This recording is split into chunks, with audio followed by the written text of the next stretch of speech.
നിങ്ങളുടെ favourite shows ഇനി ഒരിക്കലും മിസ്സാവില്ല. ഇപ്പോൾ C5 കാണും നിങ്ങളുടെ ഫേവറേറ്റ് ഷോസ് തികച്ചും സൗജന്യമായി. നമുക്ക് നമ്മുടെ അഭിഷേകിന് വേണ്ടി ആ കുടുംബത്തിൽ നിന്ന് അഞ്ജിതയുമായുള്ള ബന്ധം ആലോചിച്ചാലോ? ആഹാ, അത് കൊള്ളാലോ.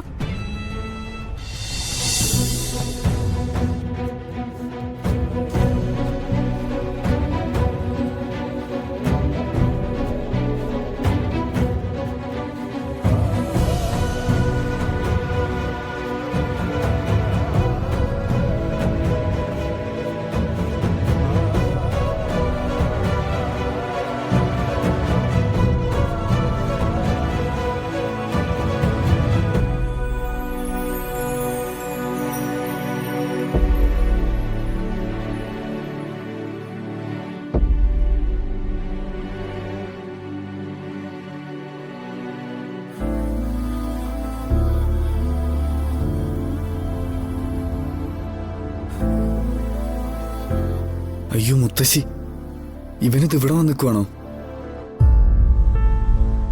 കുട്ടാ വാ, നമുക്ക് അങ്ങോട്ട് പോവാം. മാമൻ പൊക്കോ, ഞാൻ മാലാഖയായിട്ട് സംസാരിച്ചിട്ട് വരാം. അതൊന്നും ശരിയാവില്ല. കുട്ടനെ എന്റെ കൂടെ കണ്ടില്ലെങ്കിൽ എല്ലാവരും എന്നെ വഴക്ക് പറയും. വിട് മാമ, ഞാൻ വന്നോളാം. കുട്ട നോക്കി കുട്ടൻ ചെല്ലേ, നമുക്ക് പിന്നെ സംസാരിക്കാം കേട്ടോ. പിന്നെ എന്നെ കാണാൻ വരുവോ? വരും, ഉറപ്പായിട്ടും വരുവോ? ഉറപ്പായിട്ടും വരും.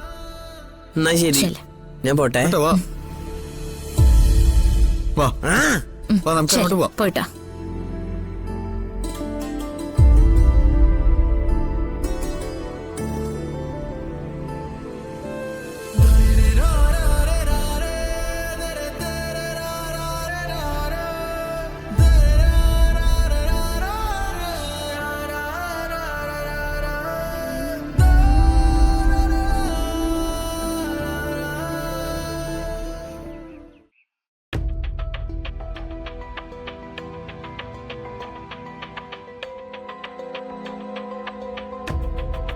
സിദ്ധനെ കുറിച്ച് സുലോചന പറഞ്ഞിട്ട് അറിവ് മാത്രമേ എനിക്കുള്ളൂ.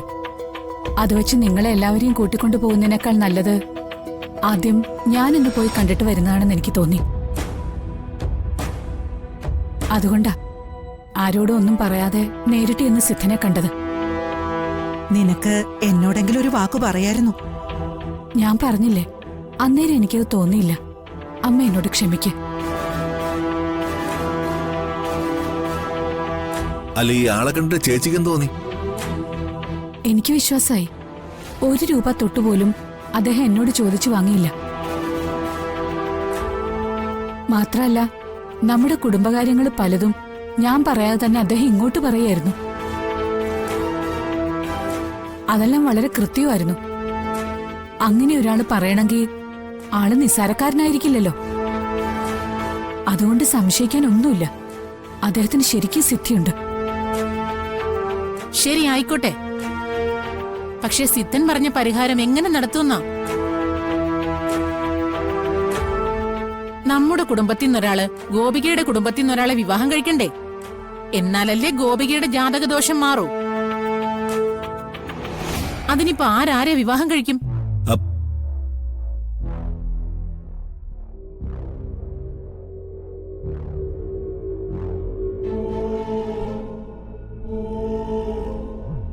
പറയൂ മോളെ, എന്താ നിന്റെ മനസ്സില്?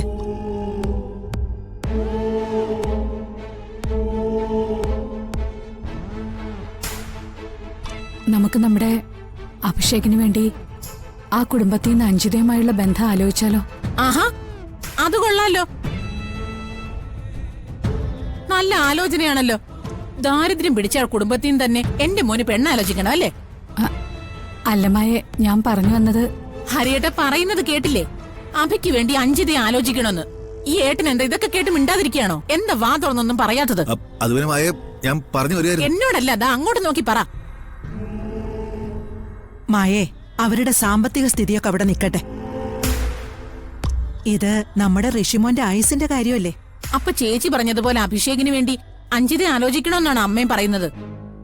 സിദ്ധം പറഞ്ഞതനുസരിച്ച് പരിഹാരം ചെയ്യണമെങ്കിൽ ഇങ്ങനൊരു വിവാഹ ബന്ധത്തെക്കുറിച്ച് നമ്മൾ ചിന്തിച്ചല്ലേ മതിയാവും.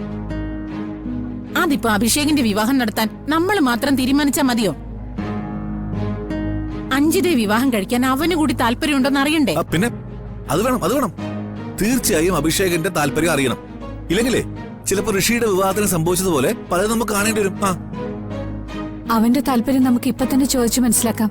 ഞാൻ അവനെ വിളിക്കാം. അബി, അബി, എടാ അബി. വരുന്നു.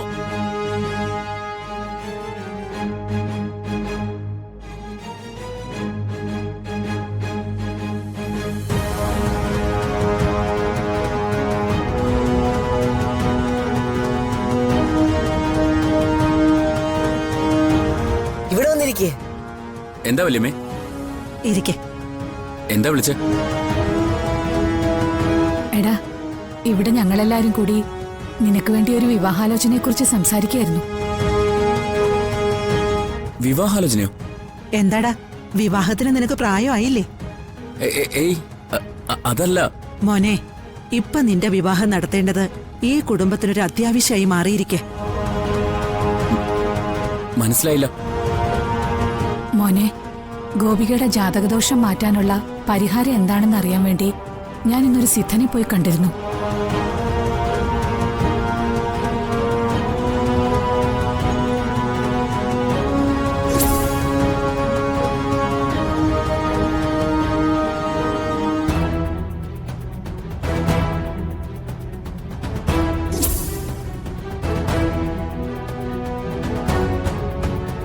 സിദ്ധൻ പറഞ്ഞതുപോലെ പരിഹാരം നിറവേറ്റണമെങ്കിൽ അഭിഷേക് മോൻ ഗോപികയുടെ ആന്റിയുടെ മകൾ അഞ്ജിതയെ വിവാഹം കഴിക്കണം.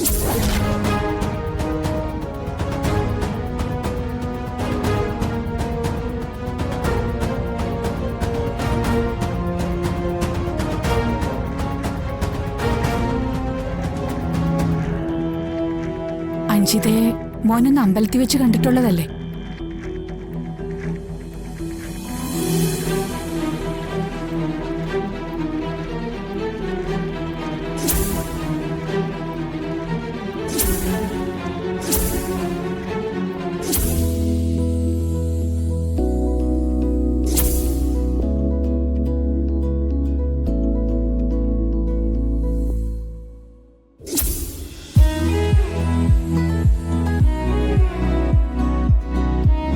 അഞ്ജിതയെ വിവാഹം കഴിക്കാൻ മോൻ ഇഷ്ടാണോ?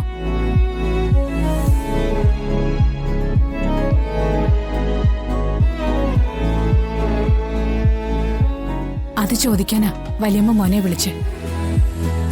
പറ മോനെ, അഞ്ജിതയെ വിവാഹം കഴിക്കാൻ മോന് താല്പര്യമുണ്ടോ?